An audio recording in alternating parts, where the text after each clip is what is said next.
Katie Spencer's world narrowed to the relentless tick of the clock on her nightstand, each second a cruel reminder that her heart was failing once more.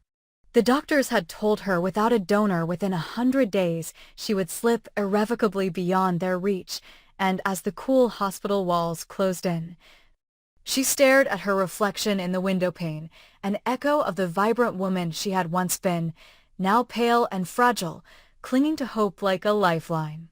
Bill Spencer hovered at her bedside, his broad frame hunched with contrived anxiety, his voice a low rumble promising miracles and solutions that only he could arrange. Beneath his concerned smile, however, lay a darker resolve. Bill would not let Katie die, not on his watch, and certainly not when he could manipulate fate itself to keep her alive. He summoned every contact, every ounce of his immense wealth, and infiltrated the transplant waiting list with a ruthless precision that would have shocked even the most jaded transplant coordinator, secret deposits to desperate families, under-the-table promises, veiled threats masquerading as favors. He whispered into the ears of other donors' relatives, swayed their decisions with cash and coercion, rewrote registry priorities, and left no ethical stone unturned if it meant suffocating Katie's ticking clock for just a few more hours, days, weeks. Night after night he lingered in the corridors, pacing in designer suits while Katie slept, his mind churning through spreadsheets of potential matches, allocation protocols, hospital politics, every variable he could exploit. Each time he updated Katie's chart with a new blood type match or a fresh donor profile, Bill felt a surge of vindication. He was the savior, the puppet master pulling the strings of life and death so that Katie might breathe another day. Then, on an overcast Thursday that felt indistinguishable from the last, the call came. A match had been found. A 29-year-old woman named Luna Hart, caught in an accident on the winding coastal highway, had been declared brain dead, but her heart remained strong. Bill's pulse quickened as he strode into Katie's room, eyes shimmering with triumph as he told her that the surgery was scheduled for dawn. "You're going to get your life back, Katie," he whispered, taking her hand and brushing his thumb across her knuckles. Tears formed in her eyes as relief and terror warred within her, relief that death had finally loosened its grip, terror of the unknown hours ahead on the operating table. She clung to Bill's reassuring presence, unaware of the shadows lurking behind his victory. In the dead of night, while Katie drifted into a fitful sleep, Bill slipped into his study and retrieved a thin manila envelope. Within it were documents, Luna's family's consent forms, signatures obtained under circumstances he refused to illuminate, their tears and gratitude inked in stilted hand. He had paid them good money to agree, to donate her heart so Katie might live. Good money, yes, but not enough to buy their complete silence. And when Luna had discovered the extent of Bill's machinations, had confronted him in a burst of righteous fury about the price he placed on human life, he had faced her down with a chilling calm.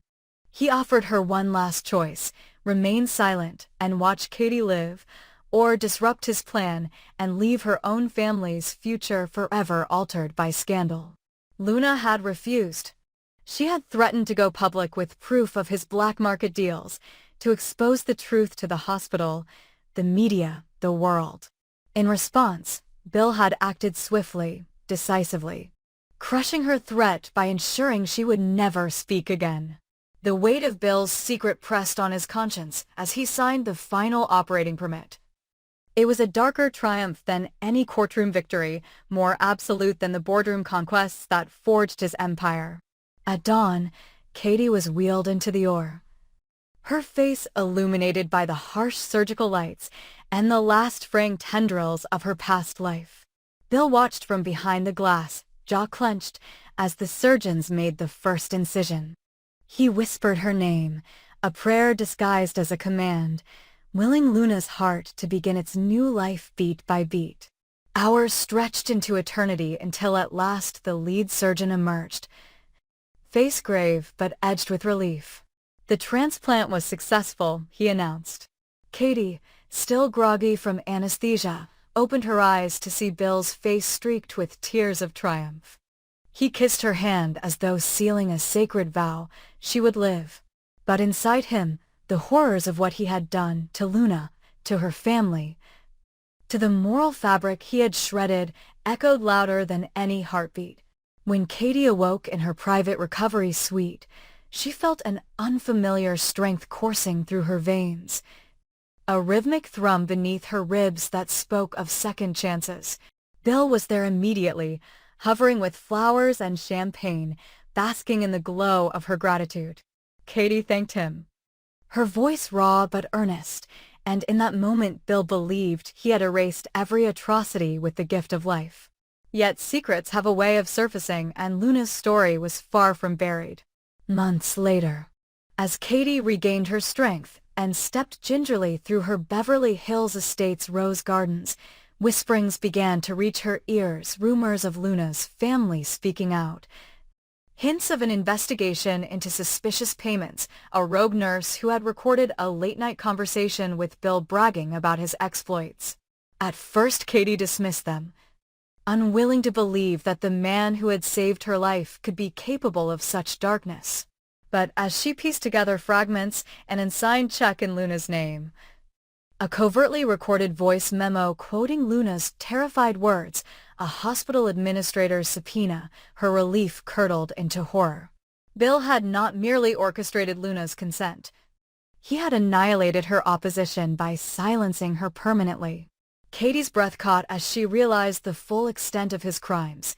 By his hand, Luna had died twice, once in the crash, once at his command. Confronting Bill in the opulent privacy of his study, Katie's trembling fury blazed brighter than any courtroom drama. She stood before him, heart still beating with Luna's borrowed life, eyes blazing with betrayal. "How could you?" she demanded, voice cracking like breaking ice. "You killed her for me." Bill's facade cracked, the confident titan reduced to a man haunted by his own ambition. He fell silent under Katie's gaze, unable to muster the justifications that had once sufficed in his mind. No excuse, no rationalization could mitigate the reality. He had valued one life over another, extinguishing Luna's voice to preserve Katie's.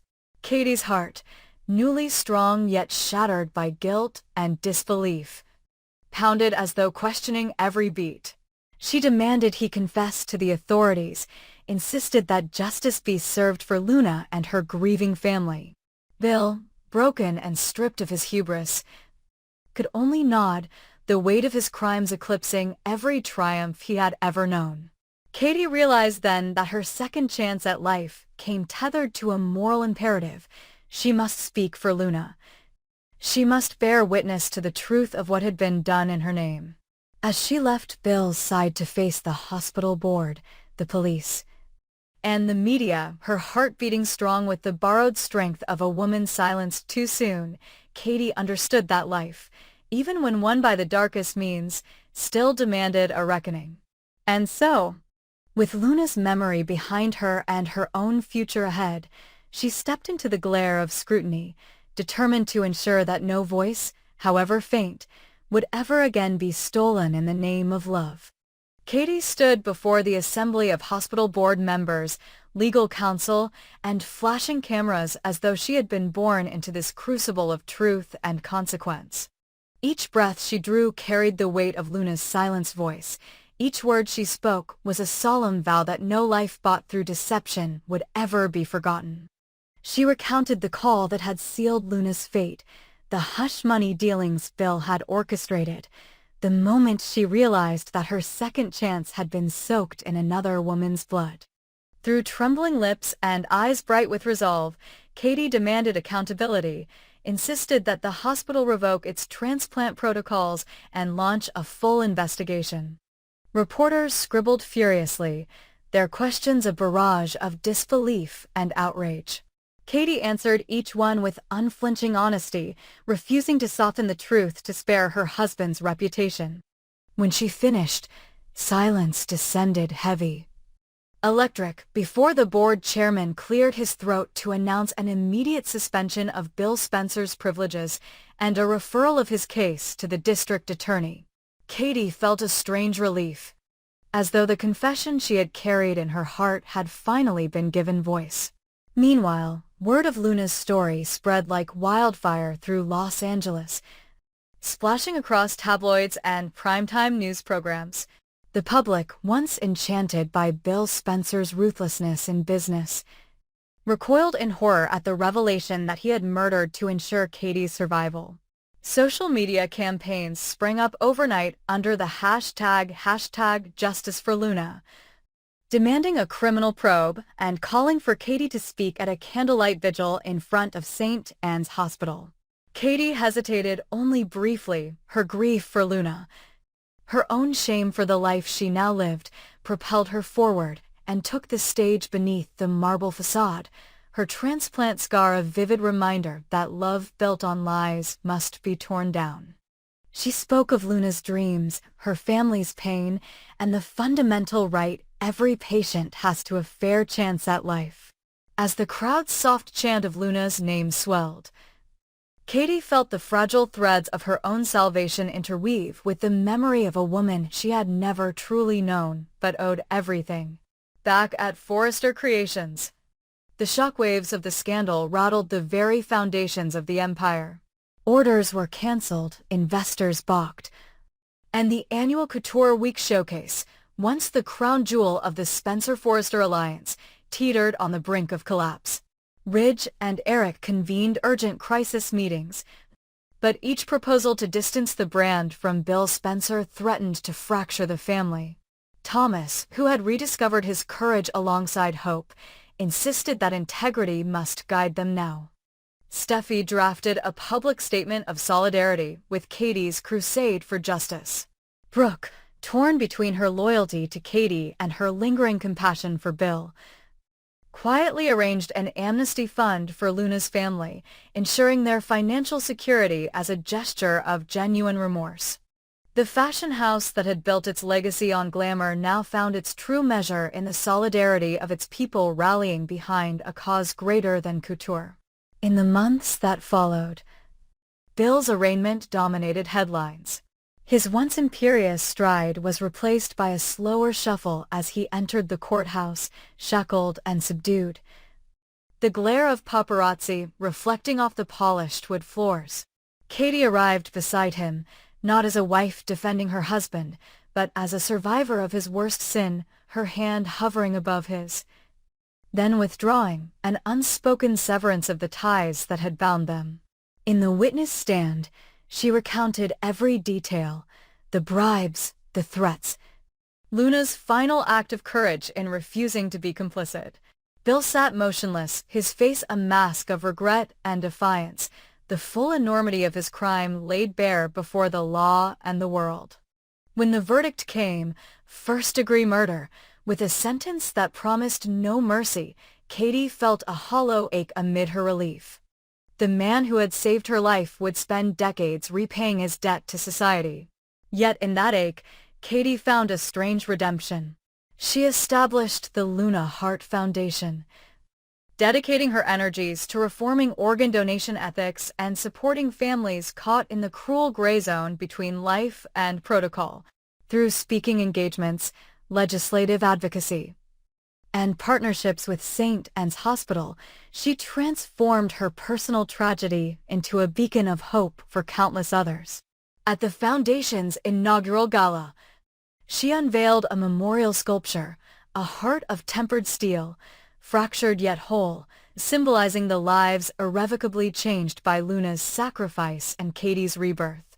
Among the guests were Hope and Thomas, united at last by their shared trials, Steffi, Ridge, and Brooke, bound by the crucible of scandal, even Carter, who offered Katie a quiet nod of solidarity that spoke louder than any vows they had once shared. In the quiet of her restored health, every beat of Katie's heart reminded her of the thin line between life and death, love and obsession, justice and vengeance. She had walked through darkness to stand in the light, not as a victim or a villain, but as a woman who refused to let another's death be in vain. And as she gazed upon the steel heart that bore Luna's name, she understood that redemption is not granted by courts or crowds, but earned through the unwavering choice to honor every life with truth, with compassion, and with the fierce courage to speak for those who no longer can.